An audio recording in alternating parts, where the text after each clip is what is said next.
Hey there, everyone. I'm Krista Novisky. Welcome back to Best Health Positively. And I've got to say, this has become a fun place for me to be, where we discuss health issues and share ideas and research.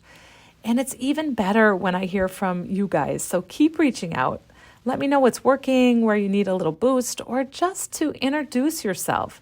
As I've said from the start, I want this to be a conversation rather than me just talking behind a microphone. So anyways, I want to get into our discussion today. And the reason this topic came to mind is because as we got into July, it dawned on me, we're more than halfway through 2025. Wow, how time flies. So it's a logical checkpoint to think about where we've come so far in 2025 and what's on our list or agenda for the last 6 months of the year. Now, the initial reaction, at least for most of us, I think, is that we haven't gotten enough done, or we feel like time's gotten away from us, and you're probably a little hard on yourself. So before we go down that road, let's take a breath and just let that go. And instead, let's talk about the first half of the year and what went well. Let's take some time and list. You guys know I'm a fan of writing things down. Let's list what went well. What did you experience or do that's a step in the right direction? And think broadly here. Maybe you spent more time with family. Maybe you made an effort to get into a better sleep routine. Maybe you've been more consistent with getting some walks in. Maybe you've been better at leaving work at work. Whatever it is that you've done well, recognize it, own it. And now the second part, spend some time brainstorming. Let's think about what it is that we'd like to tackle, accomplish, or experience between now and the end of this year. We've still got 6 months, well, almost 6 months. So now's the time to think about it and decide what you'd like to be able to say you've done by the time we get to December 31st, 2025. And again, I encourage you to think broadly here. Open this up. Think about family, fitness, health, relationships, work, rest, self-care, mindset. And a good place to start is to ask yourself, what's most important to me right now? And then start there. Because let's face it, our priorities change depending on what season of life we're in, right? So it's helpful to focus on what's most important to you at this time.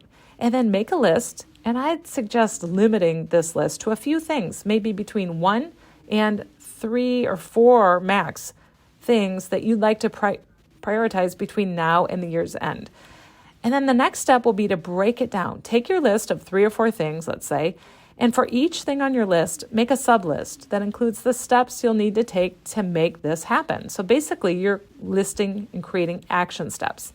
And then you'll want to carve out time for these different steps, literally schedule these steps right into your calendar.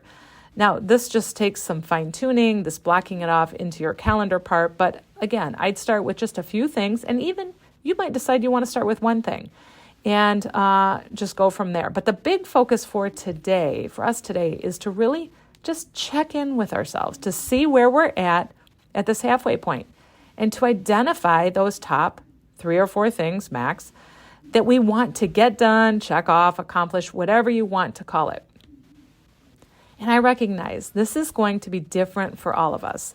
I mean, some of us are in a season where we have more aggressive goals with our careers, and some of us maybe are more focused on raising our kids, and some might be focused on friends and family and relationships, which will look a whole lot different. And then there are some of us who might find ourselves in a really overwhelming, tough season.